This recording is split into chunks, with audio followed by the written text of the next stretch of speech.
What's good, everybody? It's your favorite neighborhood friendly podcast host, Ill Brown. And this is your boy, Trox. And this is your girl Candy. And you are once again live with the Beat the Block podcast, powered by the good folks at BeatStars. Today's guest, super dope.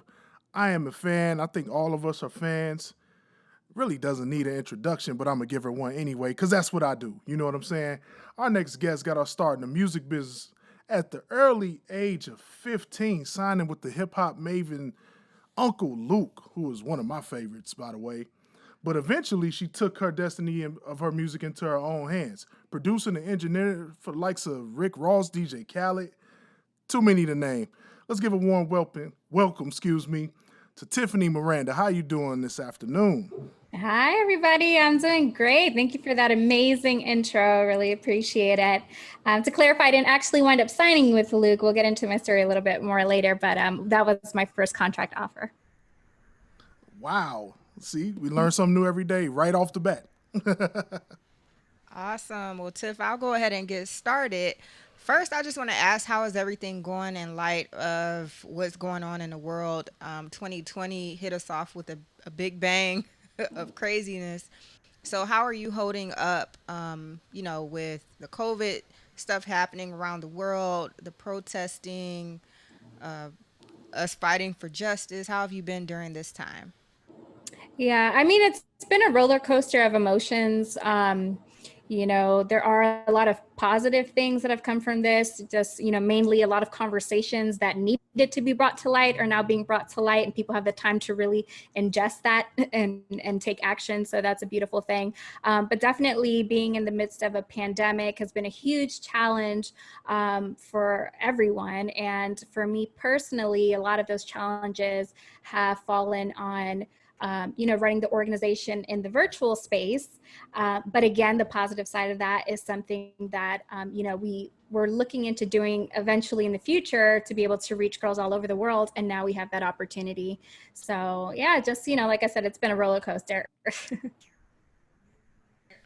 We've all had to make these adjustments, even for ourselves with the podcast and everything. So we can totally relate. But I'm glad that everything is still holding up for you. I think sometimes in the midst of tragic moments, there's always opportunity for new things to unfold. So it's good to see that everyone's taking advantage of that and putting those things into practice. So I'm gonna start off. We're gonna go back to your childhood. Well, at the age of 15, you had a meeting with Pitbull and Uncle Luke, and those initial meetings, led to you basically changing your life. Can you tell us what happened? Like you said, you that was like with Luke, your initial contract offer. Tell us like how things even came about. Yeah. So rewind even a little bit ahead of that, I started singing when I was 11 years old and found out that I could sing on a field trip on a school bus, and we were all taking turns singing. And every time they got to me and my friend, they were like, "Man, y'all sound good. Like, you should sing again." So every time they would see me in the hallways, they'd be like, "She could sing something." And I remember like in the middle of classes, like, just singing, and a whole group would crowd around, and I just loved the feeling of being able to and inspire people with my voice and create a vibe. So I really fell in love with singing at age 11, and started honing my skills. And at 15, my mom started to manage my career, and we were offered our very first contract by Uncle Luke, who had Luke Records at the time. And I recall walking into the office, and there was a young Cuban guy there by the name of Pitbull. And Pitbull, I didn't wind up signing the contract with Luke, but Pitbull was signed to Luke. And Pitbull saw very early on a lot of potential in me. And so he would take me around to different recording studios. He would come to like my school talent shows, and really was like a big brother to me. And I would sing hooks for him. And I was beginning to become exposed to the music industry and in the actual recording studios.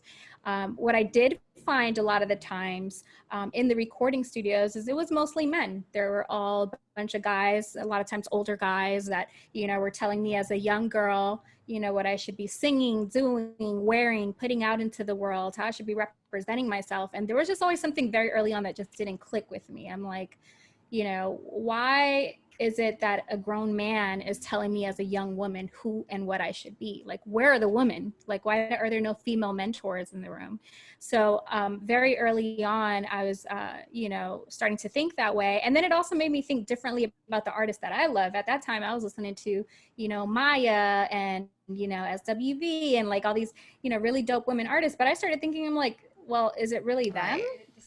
Or is it the same thing that I'm experiencing where it's like, a male driven vision, So, I continued to stick with music. It was, my passion and singing, and I would do talent shows and things like that.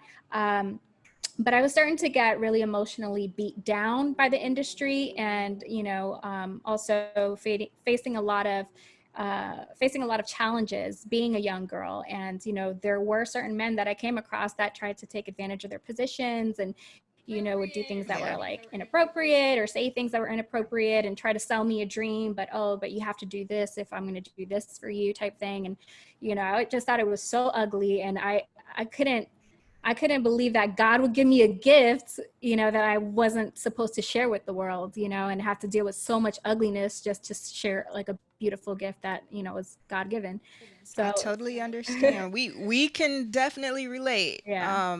It's super dominant, male driven. But I mean, I'm happy now that there are women like yourself and me, and others that I know that there's tons of women that do what we do, but it's just like who's actually coming forward and using their selves to represent, you know what I'm saying, that space is just, I'm glad to see that it's more, but we need Right. to normalize it, so Absolutely.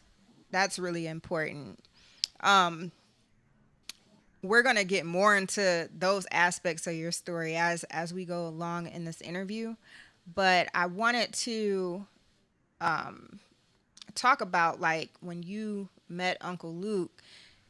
He started an entire movement, and I know that your exposure to him and Pitbull, since Pitbull was signed to him, that definitely exposed you to the industry at the age of 15.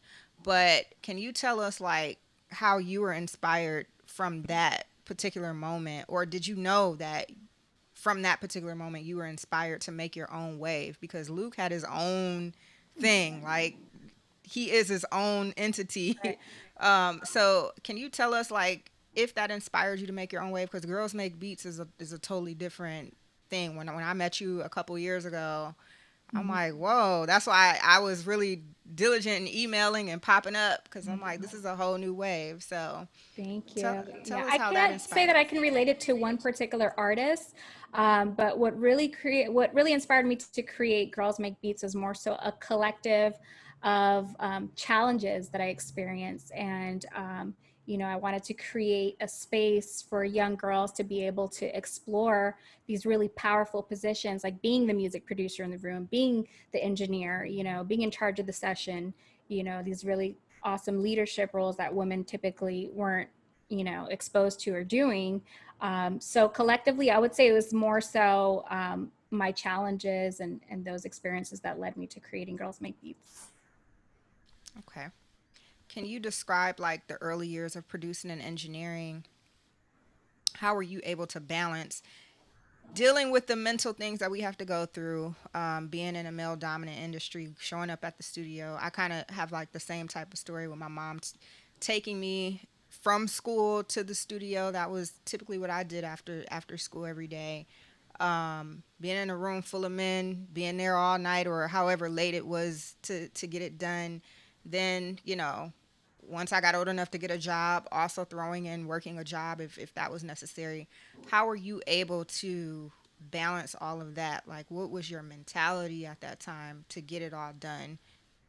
Yeah, I gotta say it was pure drive because I was also balancing having a 9 to 5, in between customers. I was studying and working on getting my Pro Tools certification. And right after I would leave work, a lot of times that was followed by a very strict regimen of practicing piano for 2 or 3 hours. And then until I got that call for the studio, because, the studio runs a little late night. And then I'd be in the studio anywhere from 8 to 10 p.m. at night all the way till sometimes 3, 4, 5 in the morning, and then turn around and go right back to work and start all over again. And I did that for many years. But again, I think it was just my overall drive. Like, I knew this is what I wanted to do. I wasn't gonna, allow any excuses to stand in the way.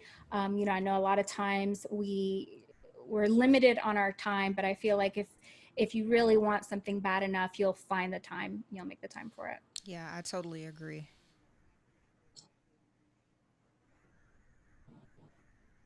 Trucks. Absolutely, absolutely.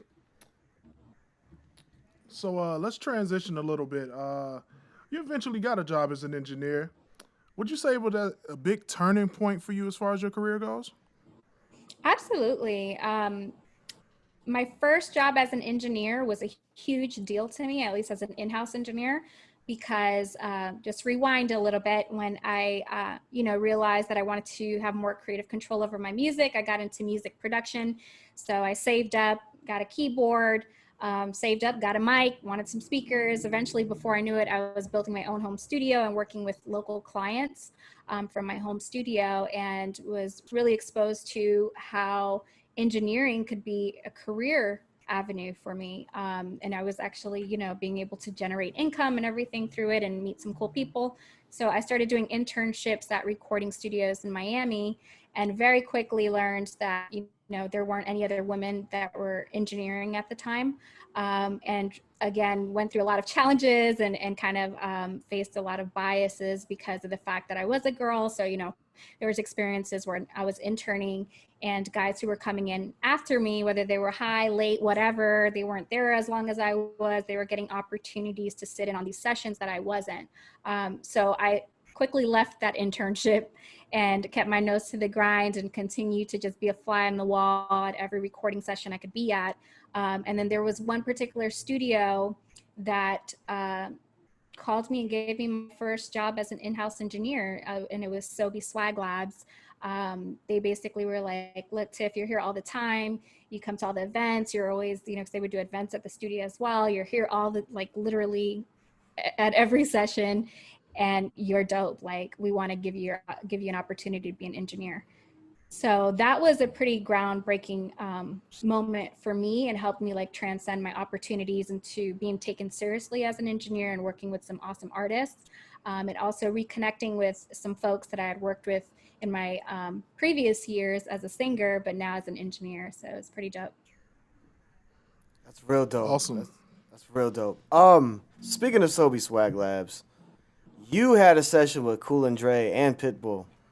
Um, what, describe what happened. So basically, my sessions with them weren't actually at Sobe Swag Labs. What happened was, I was working at Sobe Swag Labs and quickly became one of the top engineers there. Um, and one of the first clients that they gave me, like a big client, was one of the players from the guitar player from Aventura. He was a bachata guitar player, but he was working very heavily with Mr. 305 Inc. So he was like, you know what, you're really dope. And it was funny because my first experience with him wasn't so great. He was actually one of the ones that made me really push myself, because as a bachata player, like, they're like doing these guitar riffs and you got to like track them really, really fast. So I remember our first session, he was like, oh, speed it up. You're too slow. You're too slow. And like the next day, I didn't sleep that night. I like studied every quick key I could, even while I was at work. And the next day when I went back for another session with him, I was so ready for him, to the point where I was like, are you ready? Are you ready? And he was like, I like her. I want her to be my engineer. So he helped bridge the gap to Mr. 305 Inc. Because like I said, he was doing a lot of work with them. And they had an artist named Fuego. Fuego also came in and worked with me at Sobe, and he was like, yo, you're so dope. Like, I want you to come be my engineer. And they hired me like up front for a year just to work on his project. And so I ended up at Mr. 305 Inc. And while I was there, just, kind of, how the world works is kind of a snowball effect. So Of I used to course. sing hooks for Cool and Dre when I was like 15, 16, then kind of lost connection with them. And then when I got into engineering, my mom was at the gym or something and found out, like, was talking with somebody. She's like really social. And she was like, they were like, oh yeah. She was like, my daughter sings and she engineers and does all this stuff. And like, oh, my cousins are Cool and Dre. And she's like, what? Like she used to work with them. So we got reconnected again.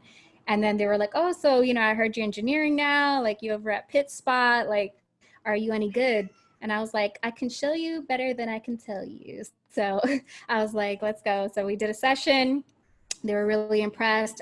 So much so that Dre ended up making me his personal engineer for about 6 months or so. And in working with Dre, I had the opportunity, and at a Cool and Dre studio record room, I was able to engineer for like Fat Joe.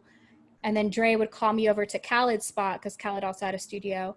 And we the best studios in Miami. And so I would go there, and then that kind of just organically turned into me tracking vocals for Khaled and Ace Hood. And, eventually I got the call from Ross. He needed an engineer at his spot. So I started to work like the Miami scene and, really be able to grow my resume from there in Miami.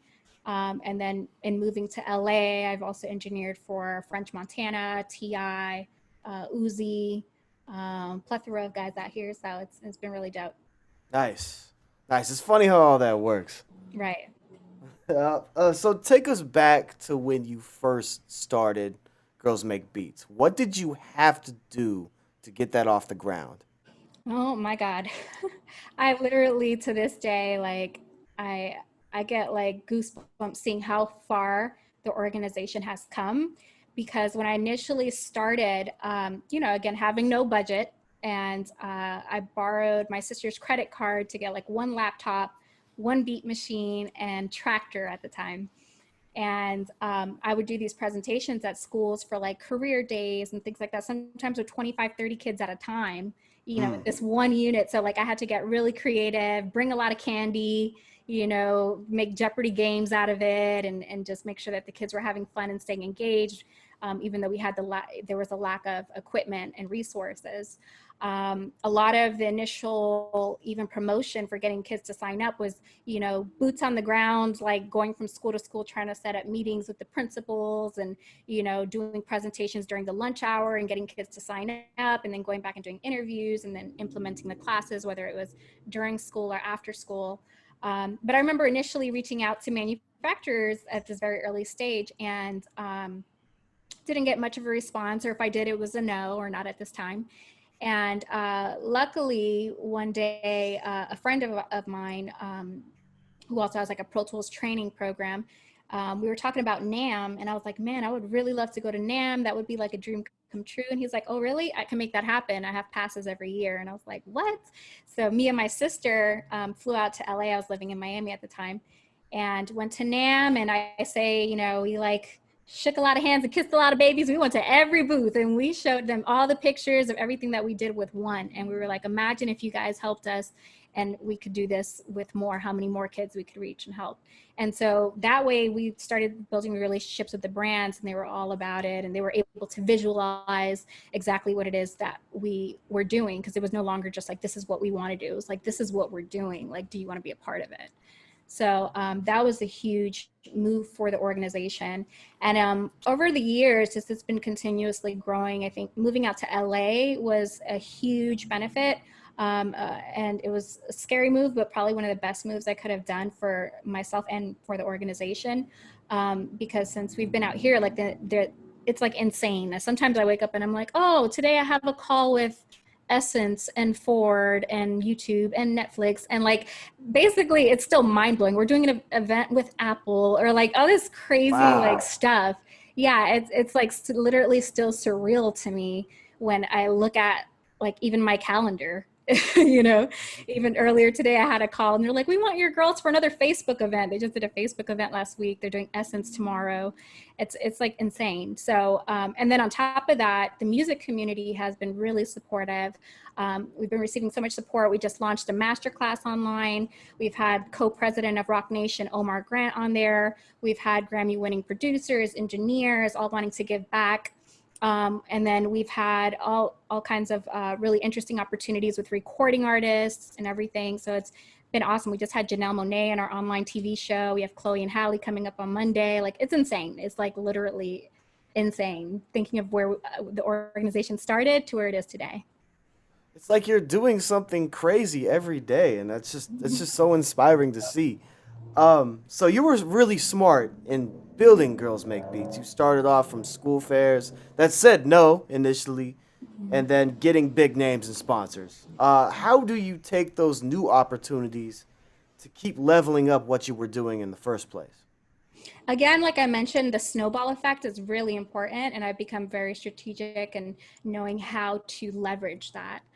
So it's almost like to the point where, you know, we garner support and we're like, well, why aren't you supporting? And why aren't you don't want to support our amazing young girls that are, we're trying to empower, so it's like it becomes a snowball effect of like getting, different individuals and companies involved and things like that. And like I said, because of the pandemic, it's also been, unique space for us to explore, engaging brands in a different way and artists in a different way. So it's been good. That's awesome. That's really awesome. It's all great work to me. Thank you. So I have a couple of questions because I feel like the most important thing about your organization is starting young girls out young, having a role model that's a woman and not a man, just like you and I both have experienced, but also, so that the representation can just be normalized. Right. Like we have interviews with mostly men, and I said, you know what, we got to get more women on this. That's why I reached out to you. I'm like, I know other women, they have to be on this podcast, but even still with interviewing men, it's almost like they still have this, most, I'm not going to say all, but most have this stigmatism in their mind that producing and engineering is a man's job, almost like taking the trash out or Right. working it's like you're not supposed to be doing that. I'm like, it's no heavy lifting, like this is all mind and creative power. I just don't really understand it. But are you still facing like challenges with dealing with that? I mean, you have a whole organization for girls. So when you walk in the studios or if you're working with people, and I know that you've worked with countless people, but do you still I mean, kind of I will face say running most into of those my issues? life is now dedicated to the organization, like overtime and full time, like an overtime job. So luckily, my experiences have like transitioned into a much more positive space. But again, the reason I created the organization is that very reason, is because when I would walk in as an individual, as a woman, it was very hard to be taken seriously. There were times where I go to beat battles and I look around the room and I'm like, there are no other girls here. Sausage parties. That's what I Seriously. call them. I'm like, where are the women? And shout out to, iStandard too, because they had me do a nice presentation about the organization in front of all of those men and talk about how important it is to empower our girls, their daughters, sisters, mothers, whatever, and create a space for them to be comfortable too. Um, I was just very fortunate, I think, in my skin that I had a strong support system, to help me get through that. So my mom, my sister, my dad, they were super supportive. And then I have two brothers. So I always was the one that wanted to like tag along with my big brother. So I was always around guys all the time anyway. And I wasn't really a tomboy, but I wasn't like super, quote unquote, girly, whatever that means. But I was already used to like hanging out with the guys all the time. So I was comfortable, but I know we do a lot of interviews with our girls ages, 7 to 17 across the US. We've done these interviews. And every time we ask the question to the girls, why do they think there are so few women? And it's always like, oh, well, because boys are thought to have been better, or we don't get the same opportunities. And I mean, this is in all different walks of life, all over the nation, girls that feel that this is the way the world interprets them because they're female. And it's crazy. I'm like, to me, I'm so passionate about helping to change that narrative. And I thank you for that. Like that is so important. I think is I mean it's important for you and I both. So kudos to Girls Make Beats Thank because you. I'm glad that I ran into you. Another question that I had is how do you see the turnover with, well, here's another question because you deal with a lot of young girls, and I think Mhm. another big thing that we all face, even the guys that's on this podcast, is trying to start a career in music or even get exposed to it at a young age. You have your family members and friends and people you're surrounded by that aren't supportive because it's not a traditional career. Right. It's just an activity, it's just something to do when you're young. They don't see it as you actually growing it into a career and making money. So how do you deal with that when you deal with like the parents or even the girls as far as transitioning and making that a long-term career? Right. Um, in my personal experience, again, I was super,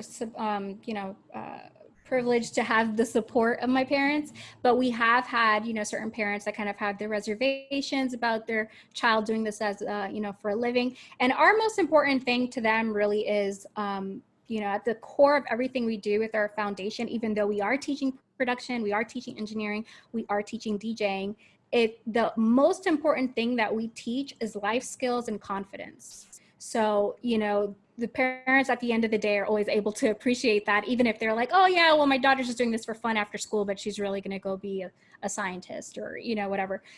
As long as they're leaving with that core thing, we've done our job, and if they decide, we've had little girls that joined our program that are, we have a 9-year-old, Mac 10, she's so cute. She was just doing an interview and they asked her, well, you're learning all these cool skills, you're learning how to be a DJ and a producer, what do you think you want to do with this when you grow up? And she literally all in one breath said, I'll probably DJ parties, and then when I grow up, I'll be the first female Black president of the United Wow. States. Love it.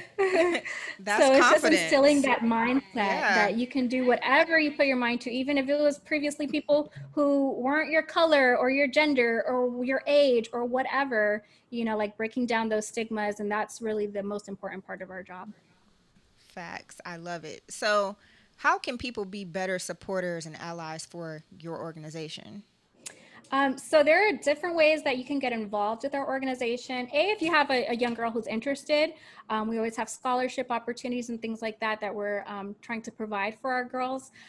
So you can go to girlsmakebeats.org/register to register them. Right now, we actually extended the age range. It was 7 to 17, now it's 5 to 17.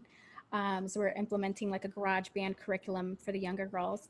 And if somebody's interested in volunteering, we have volunteering opportunities as well, mostly for live events and things like that when the world opens back up. But we are also actively seeking instructors.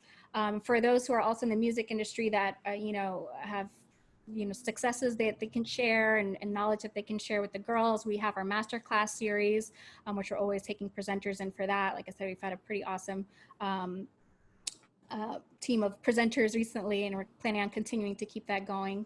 And then also donating. Again, most of our efforts are it's for girls, but we specifically are very passionate about creating opportunities for girls in underserved communities that otherwise would not be able to afford opportunities like this. So scholarships are a big thing on how we operate, and those are made possible by the kindness of donations and sponsorship support and corporate support. So those are also ways that people can get involved and can donate at girlsmakebeats.org/donate.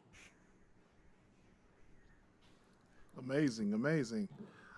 We have this thing we do on this podcast. All of our guests usually have some very funny stories in the studio. You're not exempt. All right. Please tell us some funny that stuck with you throughout your experiences. Oh man, something funny. Well, this is funny slash inspirational slash embarrassing, but Perfect. I, I I recall a session I had, and I had been working with Dre, for a while, being his engineer, and he was like hyping me up. We were at Khaled's spot, and he was like, "No, my engineer is so dope. She's so fast. He ain't gonna be ready for her." Like he was like bigging me up, and I was like, really feeling myself. And I go into the B room, and the B room was like completely like excuse me, the B room was completely dismantled. Apparently there was an artist in there prior that decided they didn't want to use the recording booth in there, so they had rewired it to the console. And I'm like freaking out trying to get a signal. And mind you, Dre is saying all of this to French Montana and DJ Mustard. And so that was supposed to be, oh, and Movado, who's one of my favorite artists. So it was supposed to be like this epic session. And I'm freaking out because I couldn't get the signal for the mic to work. And so I'm calling up their, head engineer, which was Ben Billions at the time. And I'm like, yo, Ben, like, how do I wire this right now? Like, they're all here and they're waiting on me. And, he's like, I'm sorry, I'm not there. I can't help you out. Like, that room's a little tricky. Like, I'm sorry, you're just gonna have to figure it out. So I'm sitting there like trying to wire stuff. And then I patched something into the patch bay, and there was like this huge loud sound, and like all of them just look at me like, what the hell was that? And I'm like literally about to cry, and they're like, no, we're good, don't worry, we'll call you later. And I was like, I literally left that session like crying, like they're never gonna call me again. Oh my god, I can't believe I couldn't figure it out. And the next day they called, but it was definitely one of those experiences that like stuck with me. And I always kind of laugh at it, but it was also a little embarrassing. Those teachable Absolutely. moments. Yes, definitely. Yes. No doubt, no doubt. So if you could go back in time to the 15-year-old Tiffany, right before, meeting Luke and Pitbull and all that cool stuff, before your music career took off, what would you say to 15-year-old Tiffany? Like, hey, 15-year-old Tiffany, do this so you won't go through this and all that cool stuff. You know what I'm saying? I would say to my 15-year-old self, you're a boss. Know it and own it. And it took me a really long time to discover that. But, it's a huge thing that we try to instill in our girls from an early age. And had I been able to embrace that earlier on, I think, I would have been able to navigate a little better without, feeling like I have to allow somebody else to be the boss. Like, I really wish I would have believed more in my inner bossness. I like that. I like that. I like that. Believe in Hey, your inner boss for everybody that's listening. I like that. I like your inner boss. I like that. So Tiffany, you've accomplished a lot. Like you've done quite a bit in your life. What can we look forward to? What more can we look forward to? As far as regarding your organization or your own stuff, your career. Yes. So the organization is literally at the heart of everything that I do. So a lot of, my personal projects have been put on the back burner, but I'm definitely working on bringing those out to light and releasing an album with hopefully my girls producing it. I think that was the missing puzzle and why I didn't create a lot of or put out a lot of the content, because I feel like they're supposed to be a part of that story. So definitely that's coming. And then as far as the organization Girls Make Beats, it's a movement. This is something that's going to transcend beyond my lifetime. It's going to be like a Girl Scouts like 50, 60 years from now. You're like, oh, you were Girls Make Beats this year. I was Girls Make Beats this year. And like just build like this huge movement and sisterhood of girls all over the world. Like, so excited today.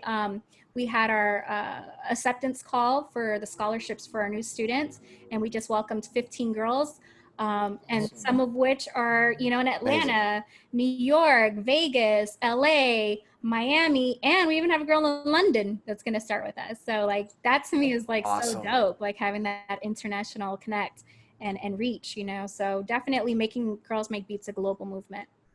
That's awesome. It's so inspiring to see something like this. Thank It you. is. I wish it was around when I was coming. We had to learn the hard way, go through all the Oh, humps and the yeah. bumps and I all of try to the. tell him. I know. I'm like, when I was first learning, I'm self-taught as an engineer and eventually got my certification in Pro Tools. But when I first started learning and had the interest to learn, YouTube wasn't even around. Kind of Mm. hating myself, but YouTube wasn't around. Like I would take the bus on Kendall Drive to 88 on 88th Street down to the Barnes and Nobles to read the Pro Tools 6 book and like take notes and look over my shoulder and Wow. make sure like, oh, I hope they don't kick me out because I can't afford to pay for this $50 book. Wow. And go visit my equipment at Guitar Center. I would like go visit it. Right. I was like, We all what? did that. How you doing?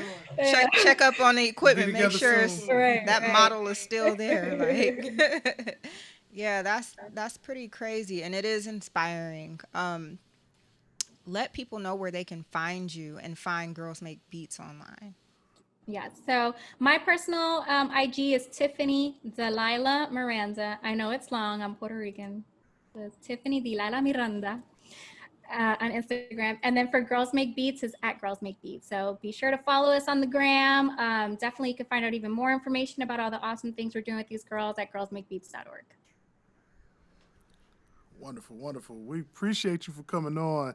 It's definitely Friday. We're all busy. Got a whole bunch of stuff planned, even through the quarantine. So we're going to get out of here.